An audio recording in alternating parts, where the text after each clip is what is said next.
Ukraine যুদ্ধ বন্ধে America ও রাশিয়ার কর্মকর্তাদের মধ্যে ইতিবাচক বৈঠকের পর মঙ্গলবার রুশ প্রেসিডেন্ট ভ্লাদিমির পুতিনের সঙ্গে ফোন আলাপের পরিকল্পনা করেছেন প্রেসিডেন্ট ডোনাল্ড ট্রাম্প। বৈঠকের বিষয়টি নিশ্চিত করেছে ক্রেমলিন জানিয়েছে রুশ প্রেসিডেন্ট পুতিন মঙ্গলবার ট্রাম্পের সাথে ফোন আলাপে অংশ নেবেন।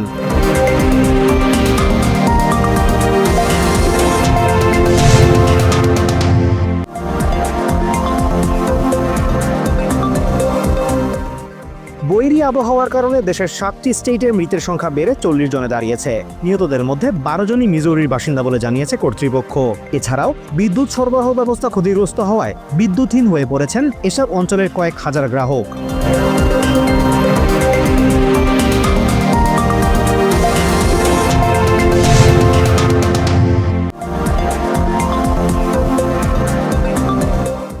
বাংলাদেশের পরিস্থিতি নিয়ে আমেরিকা গভীরভাবে উদ্বিগ্ন বলে জানিয়েছেন director of national intelligence Tulsi Gabbard. ভারতের নয়াদিল্লিতে সফররত তুলসী গ্যাবার্ড সোমবার স্থানীয় একাধিক গণমাধ্যমকে কথা বলেন। বাংলাদেশের ধর্মীয় সংখ্যালঘুদের উপর নির্যাতন নিয়ে মন্তব্যে তিনি এই উদ্বেগের কথা জানান।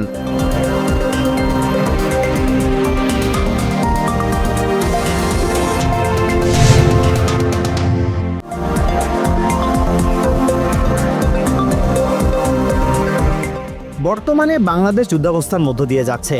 নির্বাচন যত এগিয়ে আসবে যুদ্ধ পরিস্থিতি তত তীব্র আকার ধারণ করবে বলে মন্তব্য করেছেন প্রধান উপদেষ্টা ডক্টর মোহাম্মদ ইউনূস। সোমবার প্রধান উপদেষ্টার কার্যালয়ে পুলিশ কর্মকর্তাদের সাথে বৈঠকে তিনি এমন মন্তব্য করেন।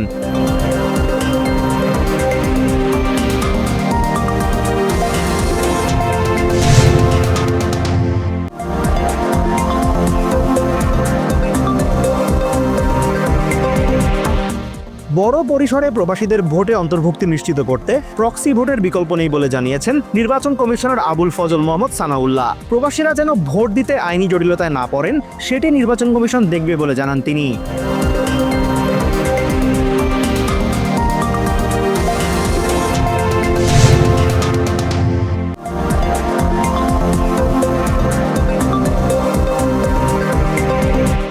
নারী উদ্যোক্তাদের ব্যাংক ঋণ পাওয়া সহজ করতে জামানত ছাড়াই 25 লাখ টাকা পর্যন্ত ঋণ দেওয়ার নির্দেশ দিয়েছে বাংলাদেশ ব্যাংক। আগেও এ সুযোগ ছিল, তবে সেক্ষেত্রে গ্রুপ বা সামাজিক জামানতের বিষয়টি বিবেচনা নিয়ে নির্দেশনা ছিল।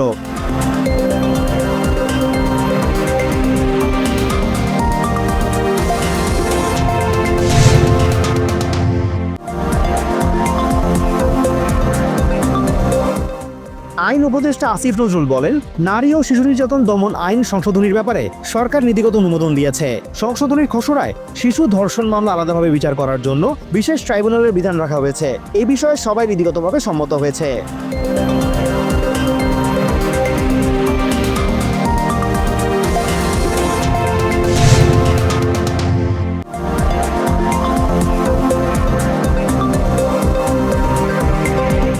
প্রবাসীদের সমস্যা সমাধান, রেমিটেন্স প্রবাহ বৃদ্ধি ও নতুন শ্রমবাজার তৈরিতে 9 দফা প্রস্তাবনা দিয়েছে এনআরবি রাইটস মুভমেন্ট নামে একটি সংগঠন।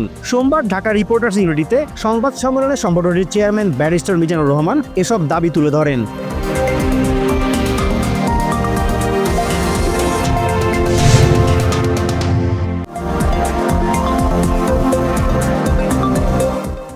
গাজায় মানবিক সহায়তা প্রবেশে ইসরায়েলের অব্যাহত অবরোধের মুখে বাসিন্দাদের খাবার সরবরাহ বন্ধ করতে বাধ্য হচ্ছে সেখানকার দাতব্য প্রতিষ্ঠানগুলো, যারা মূলত কমিউনিটি কিচেন হিসেবে পরিচিত।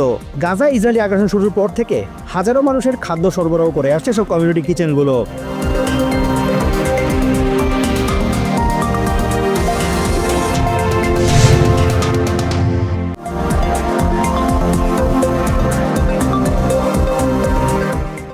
অবশেষে অপেক্ষার প্রহর শেষ হলো। বাংলাদেশের মাটিতে পা রাখলেন হামজা চৌধুরী। সোমবার সকালে সিলেটের এমএজি ওসমানী আন্তর্জাতিক বিমানবন্দরে পৌঁছান এই ইংল্যান্ড প্রবাসী ফুটবলার। এ সময় ওয়েলকাম টু মাদারল্যান্ড হামজা এমন স্লোগানে মুখর ছিলেন ফুটবল প্রেমীরা।